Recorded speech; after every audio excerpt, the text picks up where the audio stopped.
নমস্কার, আশা করি আমার সমস্ত খুদে ছোট বন্ধুরা সবাই ভালো আছো। আজকে আমি অভিজিৎ বিশ্বাস নিয়ে চলে এসেছি নতুন একটা টপিক নিয়ে, যেখানে আমরা আজকে শিখবো কি বাংলা গ্রামারের একটা নতুন পোর্শন, যার নাম হচ্ছে কি সন্ধি। সন্ধি কি, সন্ধি কত রকমের, সেগুলো আজকের ভিডিওটাতে কমপ্লিট করার চেষ্টা করছি। আর পরের ভিডিওগুলোতে 1 by 1 একটা সন্ধি নিয়ে আমি সেগুলোকে ডিসকাস করব। তো চলো আজকে বেশি দেরি না করে চলো শুরু করছি আমাদের আজকে নতুন ক্লাসটা, যেখানে রয়েছে কি আমাদের প্রিয় সন্ধি। ঠিক আছে, সবাই অনেকে ভয় পায় যে সন্ধি কিভাবে কমপ্লিট করবে, কিন্তু সন্ধিতে সত্যি বলছি কিছু নেই। এটা অত্যন্ত একটা সহজ টপিক। তোমরা যদি একটু ভালো করে পড়াশোনা করো, একটু ভালো করে দেখো, তোমরা কিন্তু সহজেই এটাকে সলিউশন করে দিতে পারবে। ঠিক আছে, সমাধান করে দিতে পারবে, শুধু একটু ধৈর্য শক্তির দরকার। ঠিক আছে, তো চলো অনেক কথা হয়ে গেছে, আজকে ক্লাসটা শুরু করছি। তো সন্ধি কি, সন্ধি কি জানতে গেলে আগে আমার জানতে হবে যে এর অর্থ কি। সন্ধি কথার অর্থ কি? সন্ধি কথার অর্থ হচ্ছে কি মিলন। মিলন মানে কি পরস্পরের সাথে যুক্ত হওয়া। ঠিক আছে, মিলন। তাহলে অর্থ হচ্ছে কি আমার মিলন। ঠিক আছে, সন্ধি। তাহলে তোমার কোনো একটা বন্ধু যদি থাকে যার নাম মিলন, তাকে আজকে মিলন বলবে না, বলবে কি সন্ধি। ও সন্ধি ভাই কেমন আছো? ঠিক আছে, তাহলে মিলন কি না সন্ধির অর্থ। তাহলে অর্থ বুঝলাম, কিন্তু সংজ্ঞা কি? সংজ্ঞা এটা আসলে কি, সন্ধি আসলে কি সেটা আমাকে জানতে হবে। সন্ধি কি জানতে হলে আমাকে আগে জানতে হবে যে ধ্বনি, বর্ণ, শব্দ এগুলো কি।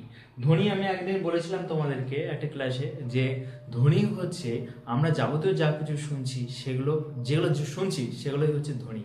কিন্তু বর্ণ কি? বর্ণ হচ্ছে ধ্বনির লিখিত রূপ, যেগুলোকে আমরা লিখছি সেটা হচ্ছে আমাদের কাছে বর্ণ।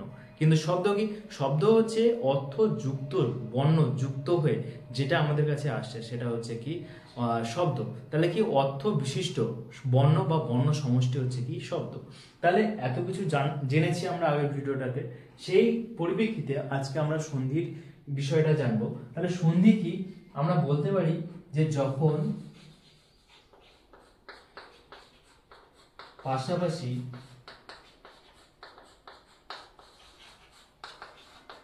অবস্থিত দুটি বর্ণ মিলিত হয় তখন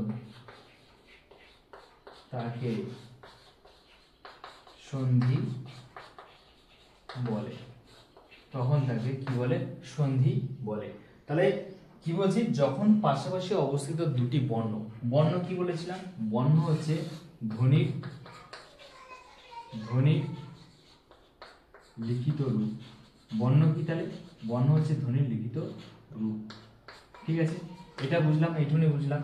তাহলে বর্ণ মিলিত হয় তখন তাকে কি বলছে? সন্ধি বলছে। সন্ধি কথার অর্থ একটু আগে দেখেছি, যেটা হচ্ছে কি মিলন।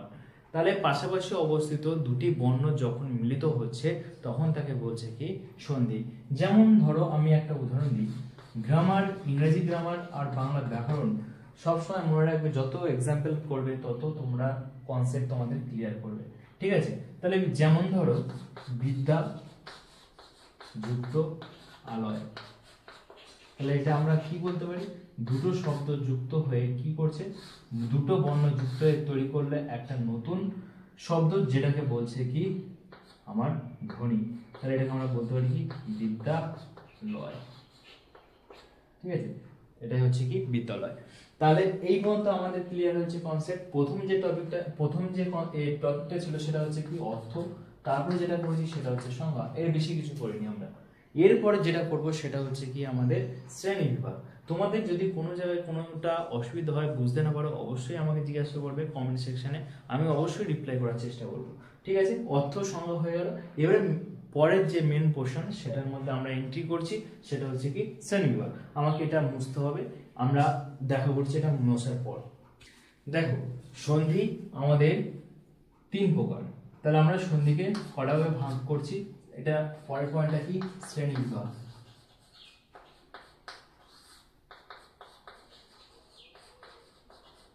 এটাকে যদি আমরা ভাঙি, এটাকে আমরা ভাঙতে পারি 3টে ভাগে। এই একটা ভাগ, এখানে একটা ভাগ থাকবে, আর এখানে একটা ভাগ দেখবো আমরা। প্রথম যে ভাগটা সেটা হচ্ছে কি স্বরসন্ধি। তারপরটা হচ্ছে কি ব্যঞ্জন সন্ধি,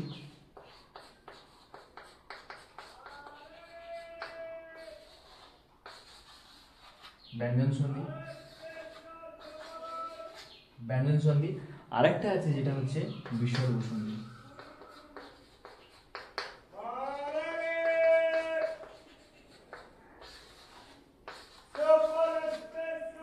গরমকাল পড়ে গেছে, ছোটবেলায় আমরা এরকম আইসক্রিম খাবো বলে কত বায়না, ঠিক আছে।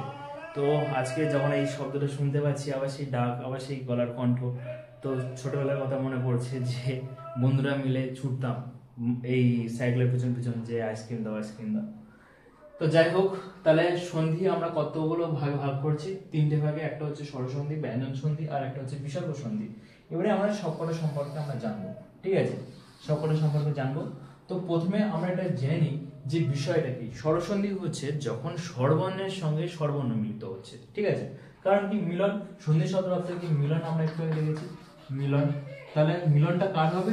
স্বরবর্ণের সঙ্গে স্বরবর্ণ, স্বরবর্ণ যুক্ত স্বরবর্ণ, স্বরবর্ণ।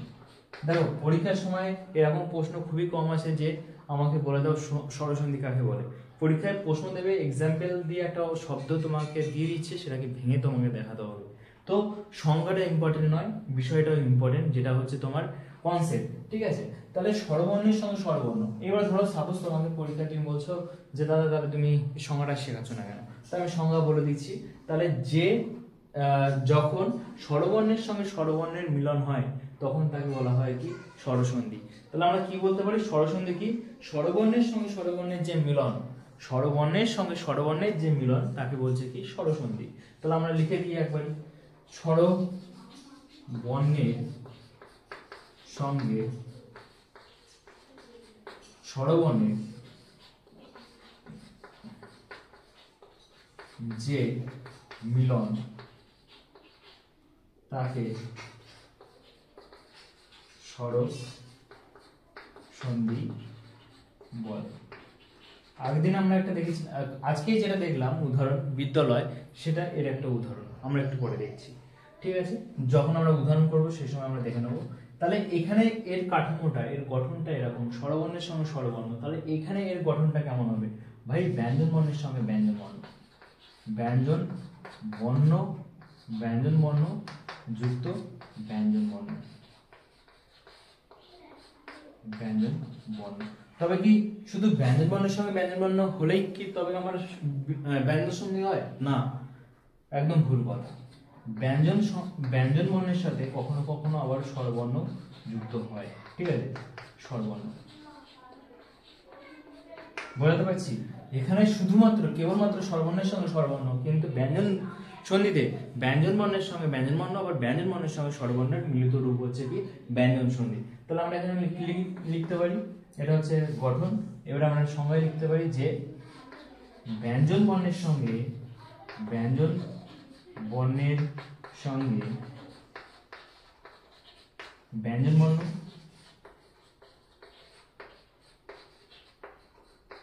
ব্যঞ্জন বর্ণ কিংবা স্বরবর্ণের যে মিলন তাকে ব্যঞ্জন সন্ধি বলে।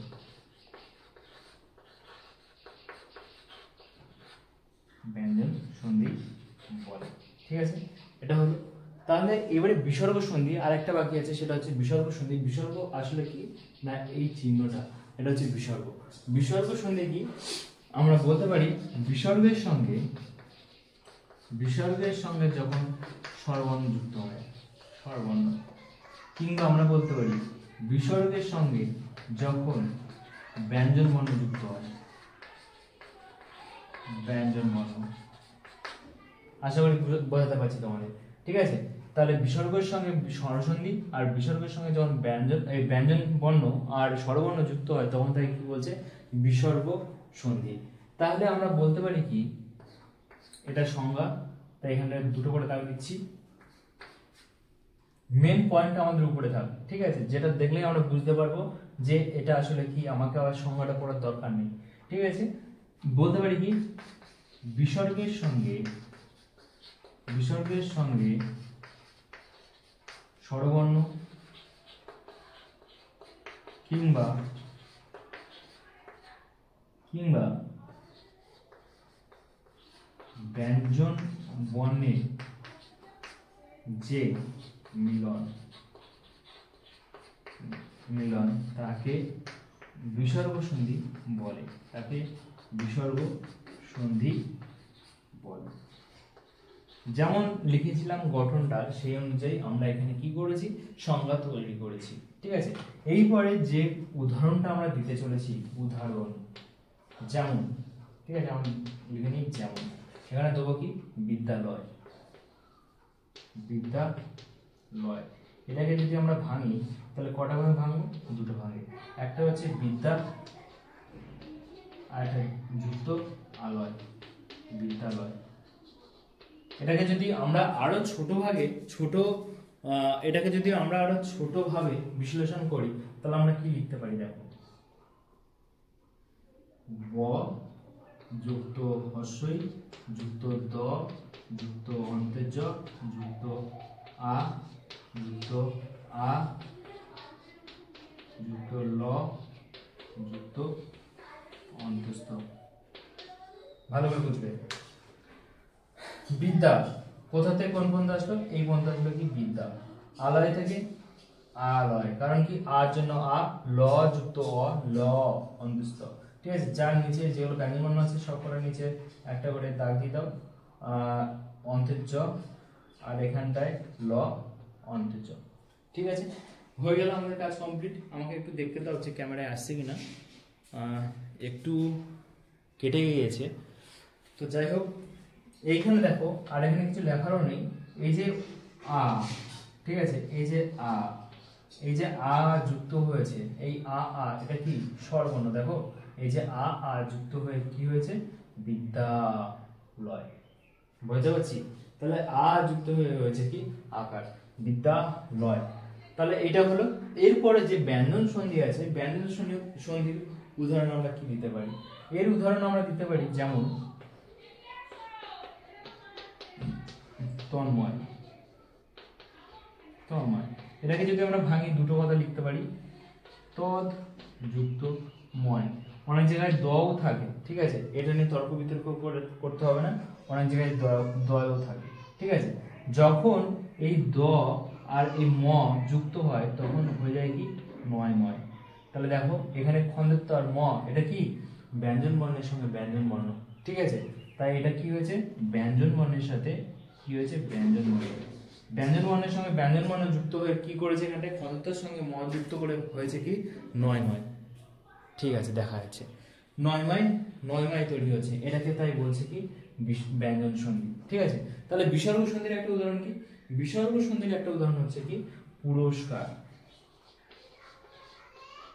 পুরস্কার, পুরস্কার। এটাকে যদি আমরা ভাঙি দুটো কথা লিখতে পারি, পুরো যুক্ত কার, পুরো যুক্ত কার।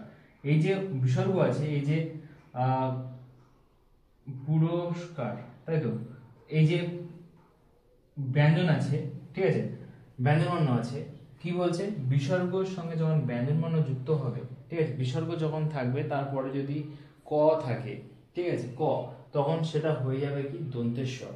ঠিক আছে, তখন কি হয়ে যায় ওটা দন্তের স্বর। ক থাকলে, ব্যঞ্জন বর্ণ থাকলে সেটা হয়ে যাবে কি দন্তের স্বর। তাই এখানে হয়েছে কি দন্তের স্বর যুক্ত হয়েছে। বুঝতে পারলাম? তাহলে আমরা যে জিনিসটা দেখলাম, প্রথমে স্বরসন্ধি কি সেটা দেখলাম, তারপরে যেটা কি ব্যঞ্জন সন্ধি সেটা দেখলাম, তারপরে বিসর্গ সন্ধি সেটা দেখলাম। স্বরসন্ধি কি আরেকবার একটু তাড়াতাড়ি রিক্যাপ করে নিই। স্বরসন্ধি হচ্ছে স্বরসন্ধির সঙ্গে স্বরসন্ধির যে মিলন তাকে বলছে কি স্বরসন্ধি। ব্যঞ্জন সন্ধি কখন হচ্ছে, যখন ব্যঞ্জন বর্ণের সঙ্গে স্বরবর্ণ বা ব্যঞ্জন বর্ণের সাথে ব্যঞ্জন বর্ণ যুক্ত হচ্ছে তখন কি হচ্ছে, এটা ব্যঞ্জন সন্ধি। কিন্তু বিসর্গ সন্ধি কি, বিসর্গের সঙ্গে যখন ব্যঞ্জন বর্ণ বা বিসর্গের সঙ্গে যখন স্বরবর্ণ যুক্ত হচ্ছে তখন তাকে বলছে কি বিসর্গ সন্ধি। এবার বিসর্গ সন্ধির একটা উদাহরণ কি দেখেছি আমরা, পুরস্কার, পূরক যুক্ত কার। যখন এই বিসর্গ থাকে আর যখন ব্যঞ্জন বর্ণ থাকে তখন ক, ব্যঞ্জন বর্ণ এখানে কি আছে ক, তখন ওটা হয়ে যায় কি দন্তের স, তাই হয়ে গেছে কি পুরস্কার। পুরস্কার বানান এখন ভেঙেছি একরকম, কিন্তু ওখানে হয়েছে আর একরকম বানানে, কারণ কি ওখানে দন্তস্ব অ্যাড হয়েছে। ঠিক আছে, আবার এখানে দেখো তন্ময়, যেটা বলা হয়েছে ব্যঞ্জন সন্ধিতে তন্ময়, তদ যুক্ত ময়। এই যে তদ, ত দ, আর এদিকে যে ম, এই দুটো যুক্ত হয়ে কি হয়েছে, ব্যঞ্জনবর্ণের সঙ্গে ব্যঞ্জনবর্ণ যুক্ত হয়ে হয়েছে কি নয়ময়। এগুলো আমরা জানবো যখন আমরা স্বরবর্ণ ব্যঞ্জনবর্ণ এই স্বরসন্ধি ব্যঞ্জন সন্ধি আর বিসর্গ সন্ধি করবো, তখন ডিটেলসে পড়বো এগুলো, ঠিক আছে। আজকে শুধু কনসেপ্টে ছিল কি সন্ধি কি, সন্ধির অর্থ কি আর সন্ধির প্রকারভেদ কি, আজকে এইটুকুই ছিল টপিকটা। এরপরে আমরা আরো অ্যাড করব, ঠিক আছে। এই আজকের ক্লাস আজকে এখানেই শেষ হচ্ছে। তাহলে সবাইকে অসংখ্য ধন্যবাদ ভিডিওটা পুরোটা দেখার জন্য। আজকে এই পর্যন্ত, দেখা হবে পরবর্তী কোনো একটা ভিডিওতে নতুন একটা টপিক নিয়ে। আর যদি ভালো লেগে থাকে তোমার প্রিয়জনদের সাথে এটা শেয়ার করে দিও। আমি চাই সবাই উপকৃত হোক। নমস্কার।